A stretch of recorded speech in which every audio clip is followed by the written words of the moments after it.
I still remember the exact second something inside me shut off. It was 3 a.m. on a Thursday. I woke up to cold sheets and a silence that felt staged, like a room holding its breath. My boyfriend wasn't beside me. That alone shouldn't have sent my pulse racing. We'd had nights where he needed air or couldn't sleep. But this time, something was wrong. Downstairs, his iPad was lighting up again and again in the dark. Each vibration cut through the apartment like a warning. I lay there for a moment, staring at the ceiling, counting the buzzes, feeling that slow, sinking pressure in my chest. If he'd just stepped out for a walk, why had he left that behind? Half asleep, trying not to spiral, I picked up my phone and typed a single message. Hey, you okay? Where are you? 30 seconds later, my phone rang. He called from his phone. What is wrong with you? He screamed the moment I answered. Not loud, feral. It's 3 in the morning, and you're checking up on me? Do you have any idea how suffocating you are? I pushed myself upright, the sheet sliding off my shoulder. I woke up and you weren't here, I said, my voice still rough with sleep. I was worried. No, he snapped. You're controlling. This is exactly what I'm talking about. Always asking questions, always needing to know everything. I can't do this anymore.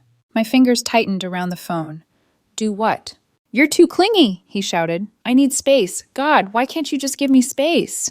The call ended. I sat there in the dark, phone still pressed to my ear, listening to my own breathing like it belonged to someone else. 2 years together, 8 months living under the same roof. And asking where my boyfriend was at 3 a.m. made me a problem. Something in me went very, very quiet. I looked around the apartment. Most of the furniture was mine. The lease was in my name because his credit was a mess.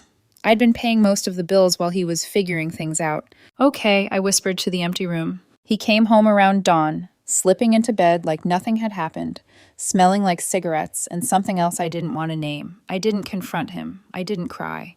I waited until his breathing evened out, and then I disappeared. No note, no explanation, no goodbye. He wanted space, so I gave him infinity. 3 years later, sitting in a quiet coffee shop near my office, someone took the chair across from me like they still had the right.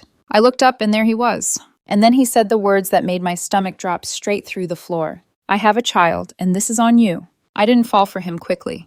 That's the part people always get wrong. We met in the most ordinary way, through friends, at a small gathering where nothing dramatic happened. He wasn't charming in a loud way. He was attentive. He remembered details. He listened with his whole body angled toward me, like what I was saying mattered. After a string of relationships where I'd felt like an accessory, that felt intoxicating. In the beginning, he made me feel chosen. He texted good morning every day. He walked me to my car even when it was a 10-second walk. When I talked about work stress, he didn't interrupt or compete. He nodded, asked questions, told me I deserved better.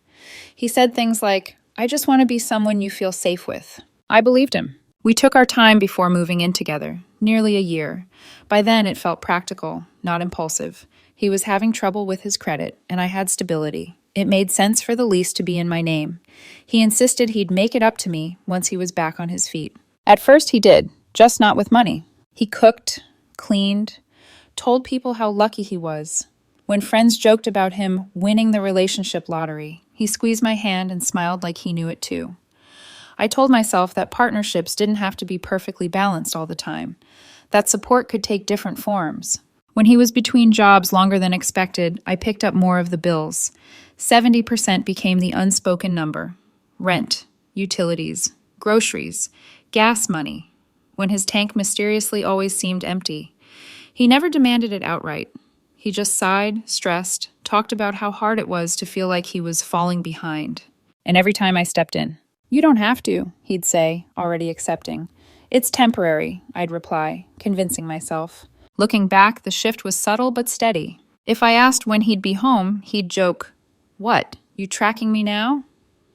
If I checked in late at night, he'd say, "Relax, I'm not going anywhere." Somewhere along the way, reassurance became interrogation, at least in his version of events. I started noticing how often I was the one adjusting.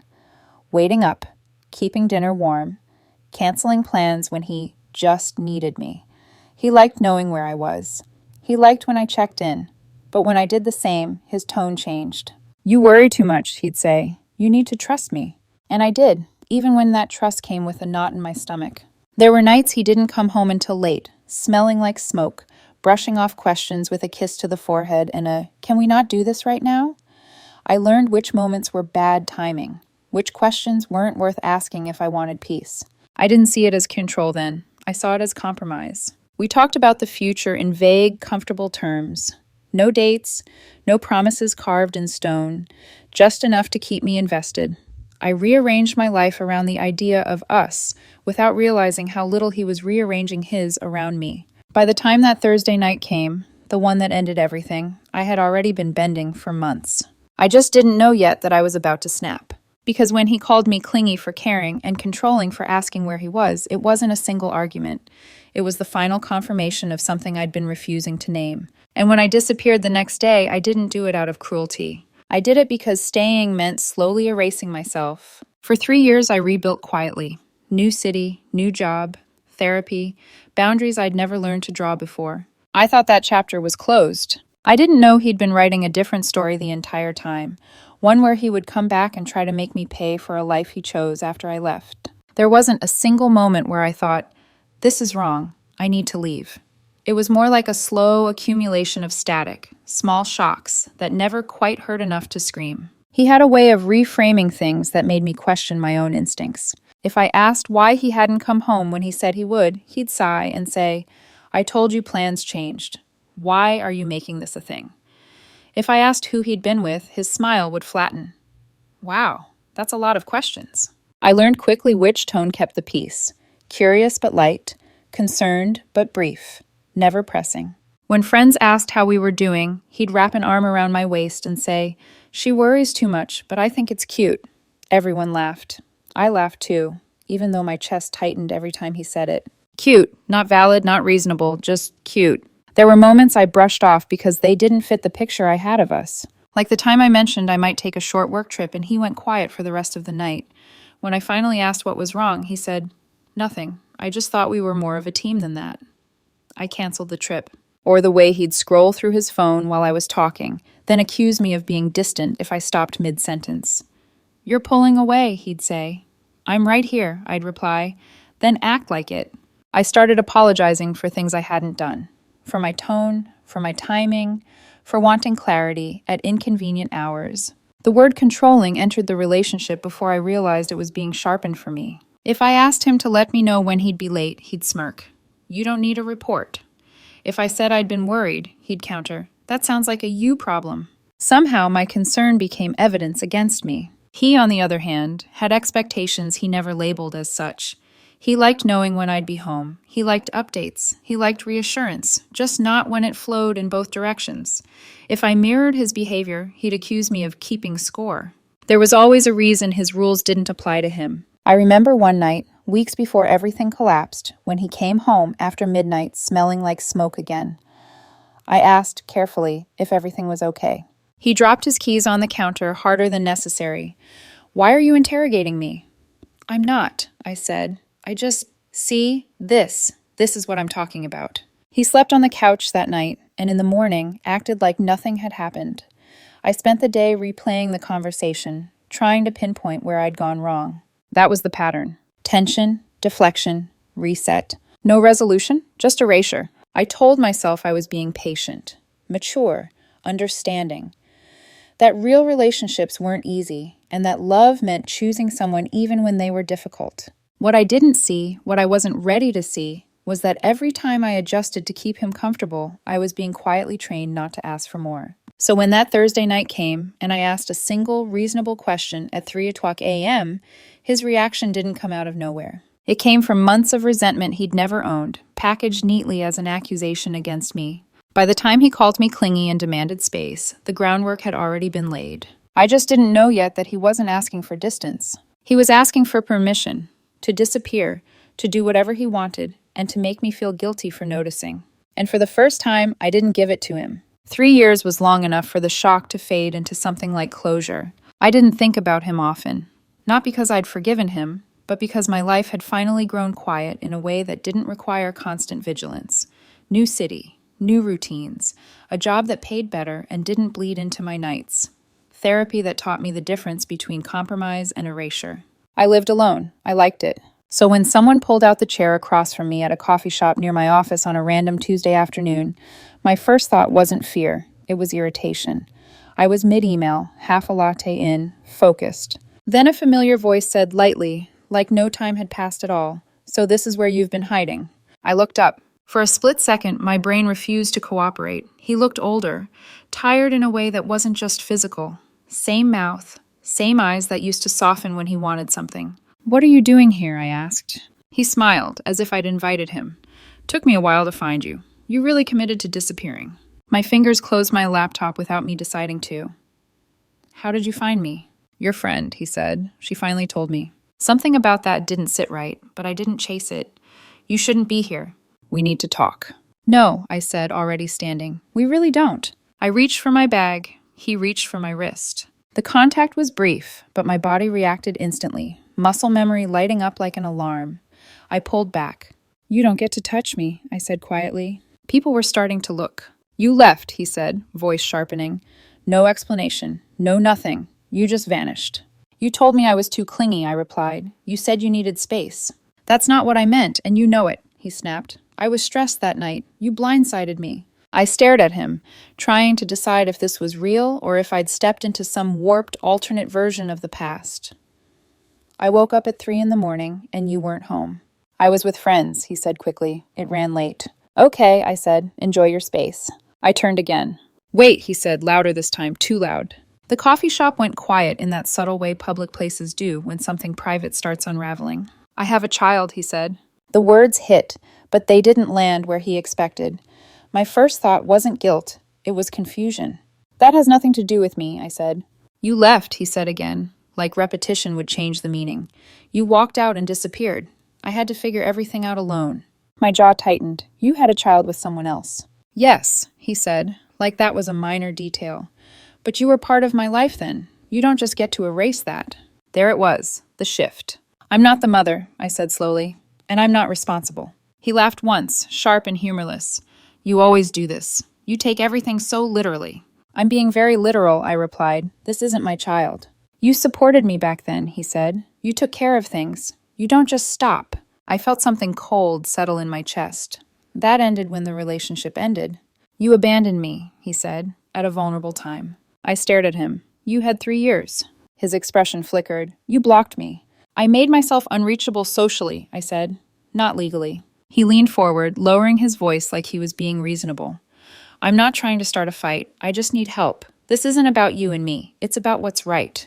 "What's right," I said, "is that you don't show up out of nowhere and try to assign me a role in a life I didn't choose." His jaw clenched. "You always make everything about control." I actually laughed then. I couldn't help it. "You don't get to use that word," I said. "Not after everything." "You owe me," he said, and there was no softness left now. "You don't get to just walk away and leave consequences behind." I picked up my bag. "I walked away from you, not from your future choices." "This doesn't end here," he said.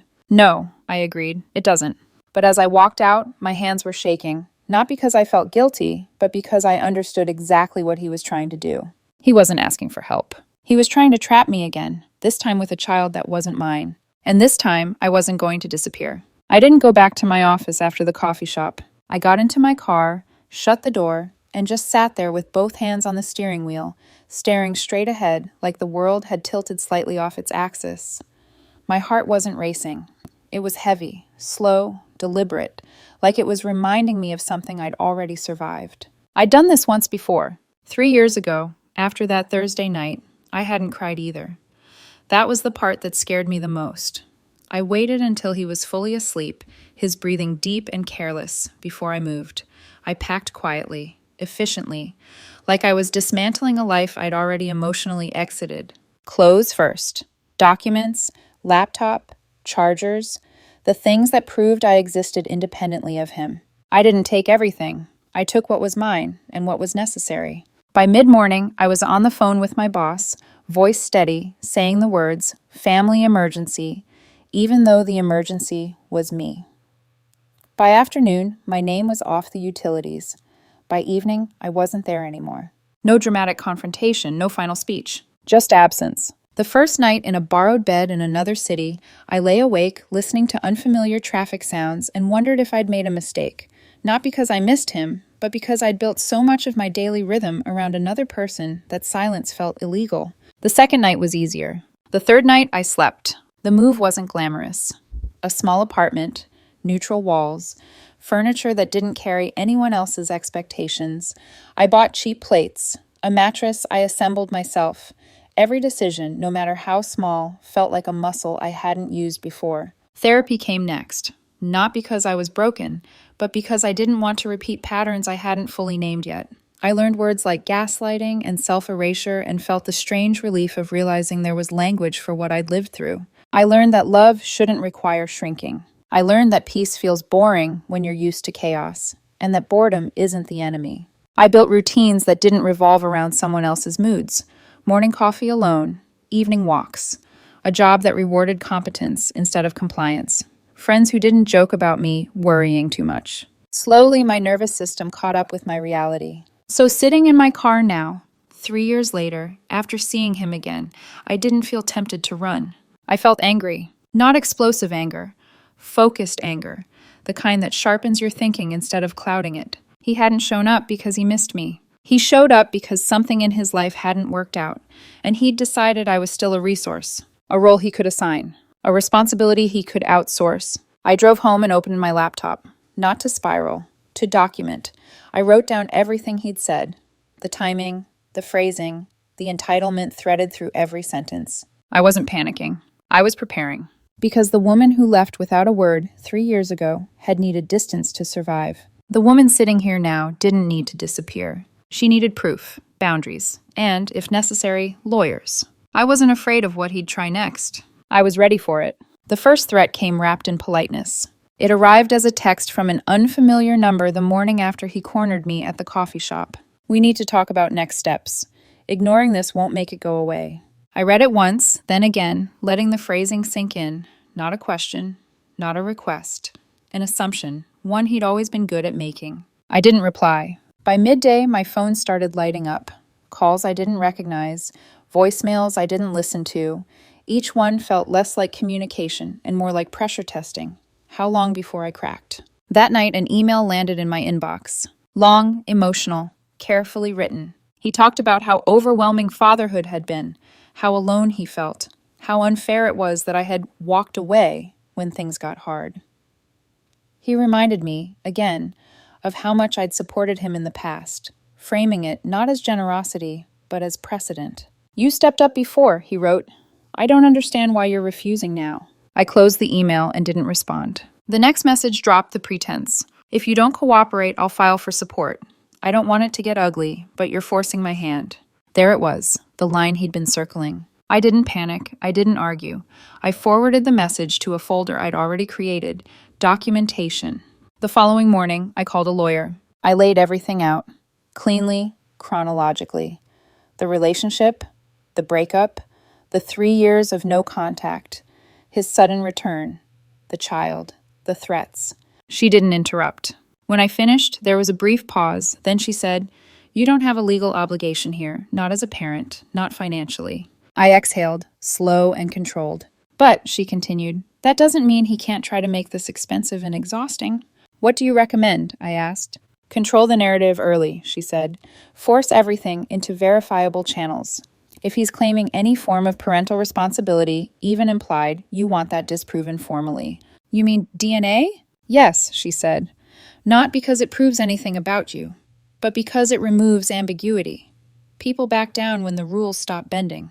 That was the moment the strategy crystallized. I wasn't agreeing to his game. I was ending it. That afternoon, I sent him a single message. If you believe I have any responsibility here, the only way forward is documentation. DNA testing through a court-approved facility. No exceptions. His reply came almost immediately. Why are you making this so difficult? I didn't answer. 10 minutes later, you always have to control everything. I smiled for the first time since he'd resurfaced. That night, my phone rang again, this time from his mother. I let it go to voicemail.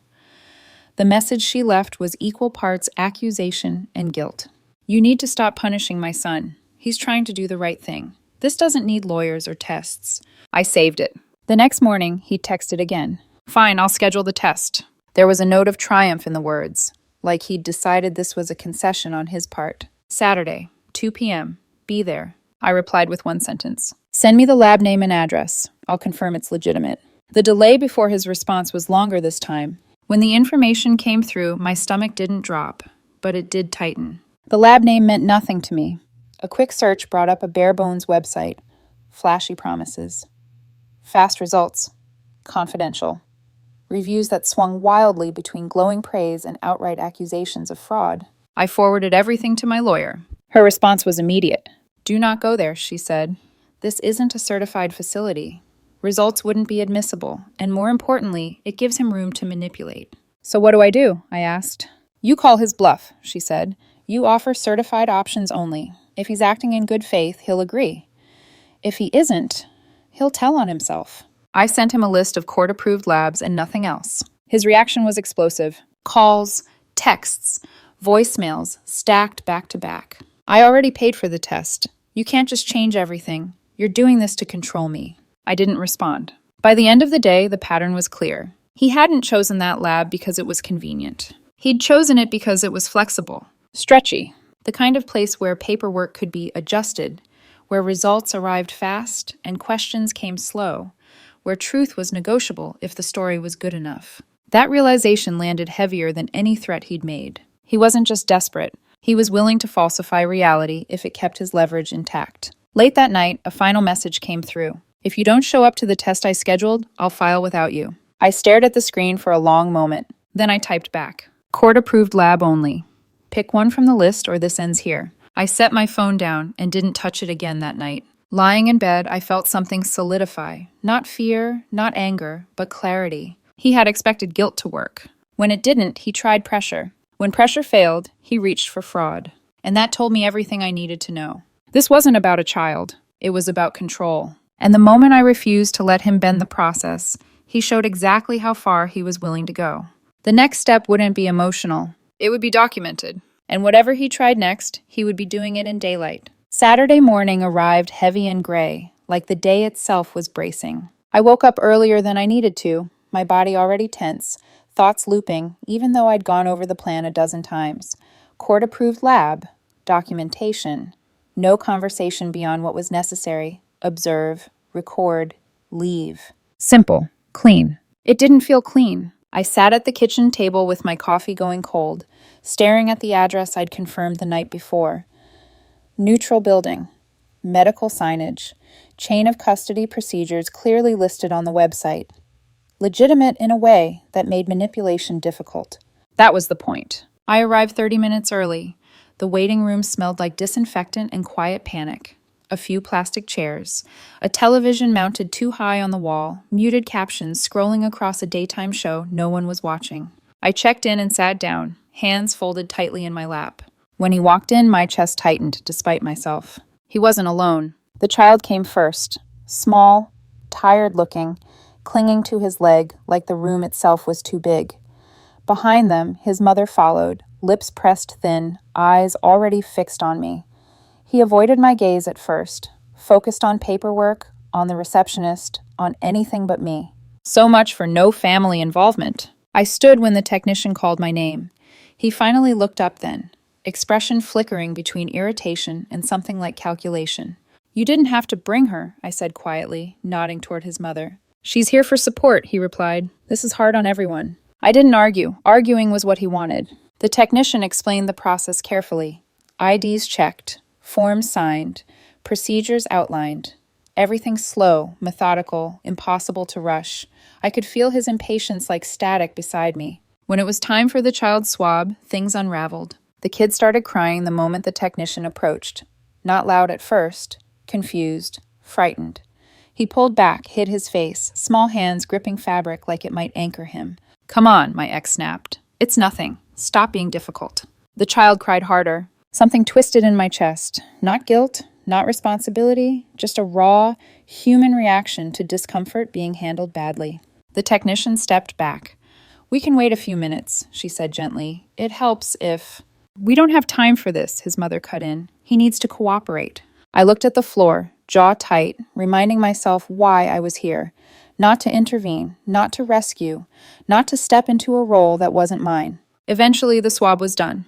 The crying subsided into hiccups. The paperwork continued. When it was my turn, I handed over my ID without a word. Signed where instructed. Swabbed. Sealed. Clinical. Final. As we stood to leave, he followed me into the parking lot. When this comes back, he said, voice low, controlled, we're going to have to talk about money.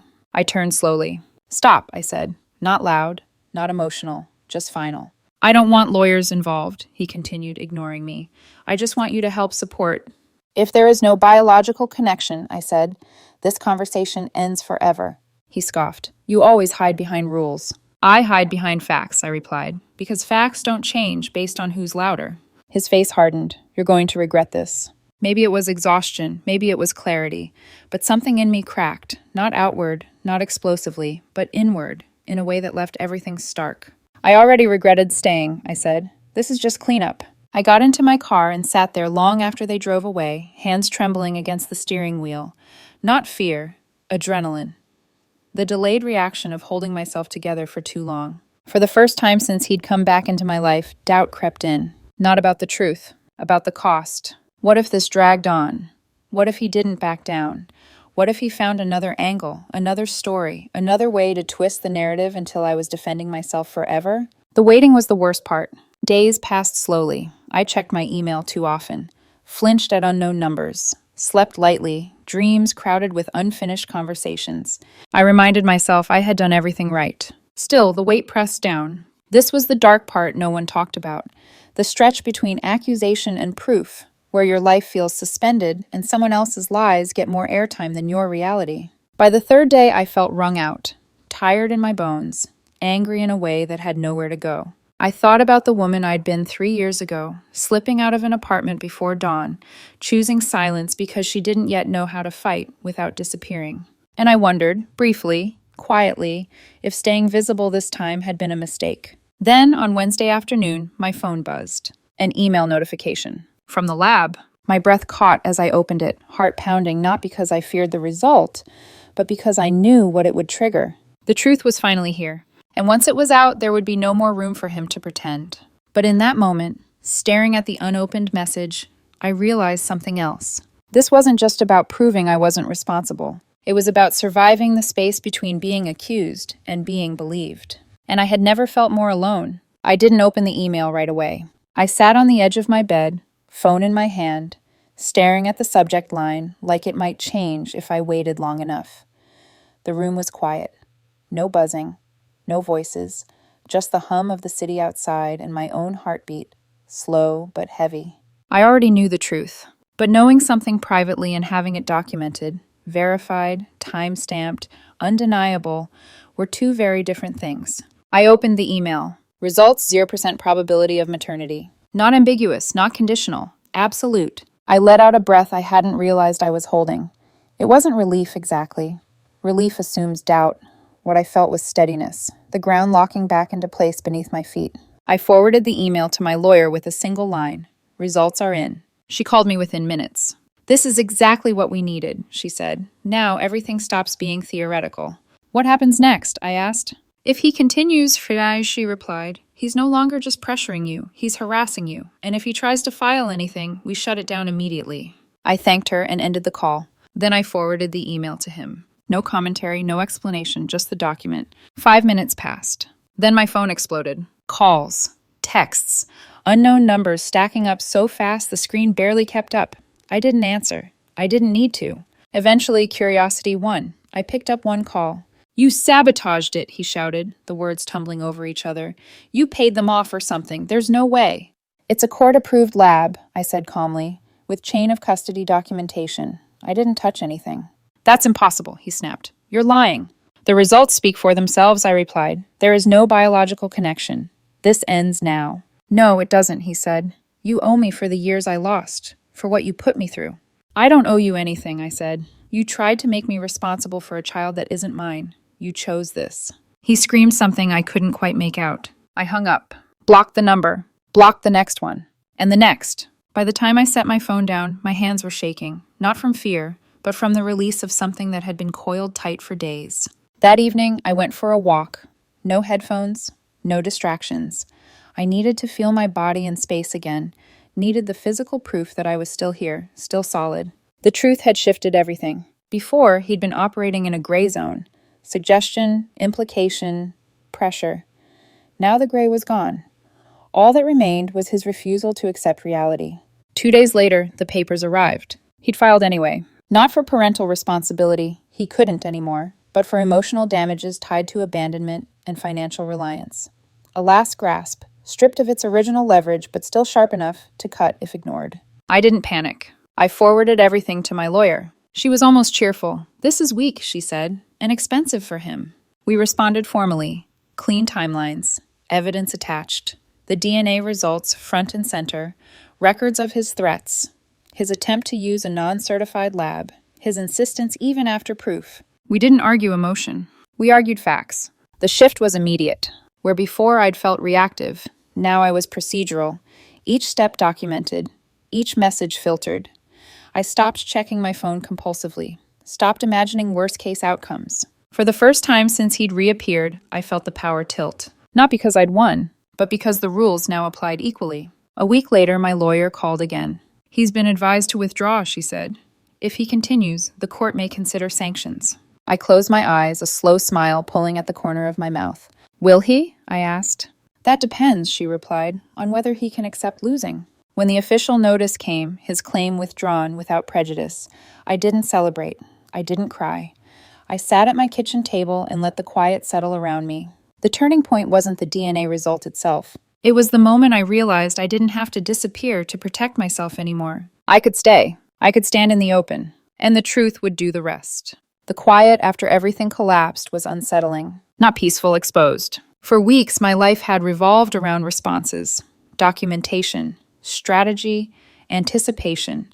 When his claim was formally withdrawn, that structure vanished overnight, leaving behind a strange vacuum where adrenaline used to live. I expected relief to rush in. Instead, there was a hollow pause. The legal fallout didn't end with his withdrawal. It shifted direction. My lawyer filed a motion for costs the same day the notice came through. Clean, unemotional, supported by a timeline that showed exactly how much time, money, and disruption his actions had caused. The DNA test, the attempted use of a non-certified lab, the threats, the filing after proof. We weren't seeking punishment. We were asking for accountability. He didn't respond immediately. When he finally did, it wasn't to me. It was through his attorney, a man whose emails were polite, clipped, and clearly written by someone trying to limit damage rather than win. They argued hardship, stress, poor judgment under pressure, a new parent overwhelmed by circumstance. The judge wasn't impressed. During the hearing, I sat quietly beside my lawyer, hands folded, listening as my past was reduced to exhibits and timestamps. No raised voices, no theatrics, just facts laid out in a way that made evasion impossible. The court acknowledged what had happened without drama. His claim had been frivolous. The pressure had been unwarranted. The attempt to coerce responsibility where none existed crossed a line. Costs were awarded. Not a fortune, enough to matter. When the number was read aloud, I didn't look at him. I didn't need to. I could feel the shift without watching it, the moment when the story he'd been telling himself stopped aligning with reality. Outside the courthouse, his mother tried once more. "This didn't have to go this far," she said, voice tight with accusation. I met her gaze calmly. It went exactly as far as he pushed it. She opened her mouth, then closed it. For the first time, there was nothing left to say. I walked away. He never paid the costs. 90 days passed. Then 100. Then a notice arrived, confirming what my lawyer had suspected. He'd filed for bankruptcy protection. The irony didn't escape me. For years, he'd relied on my stability as a buffer against consequences. When that buffer was gone, everything he'd been juggling finally hit the ground. I didn't feel vindicated. I felt done. The social fallout came later, quieter but persistent. Mutual acquaintances reached out with vague questions. Versions of the story filtered back to me through people who didn't know what had actually happened, how I'd abandoned him, how he'd been left alone to deal with everything, how I'd been cold. I didn't correct them. Truth doesn't need defending when it's documented. I changed my number again, closed accounts I didn't need, shrunk my digital footprint down to the people who had earned access to my life. The cost was minimal. The peace was not. What surprised me most was how little anger remained. I'd spent so long bracing for the next move that when the game finally ended, I didn't feel victorious. I felt tired in a way sleep couldn't fix, and then, slowly, less tired. Life filled the space back in. Work deadlines, grocery lists, quiet evenings that didn't feel like waiting rooms. I noticed how my shoulders no longer lived up near my ears, how I slept through the night without jolting awake at phantom sounds.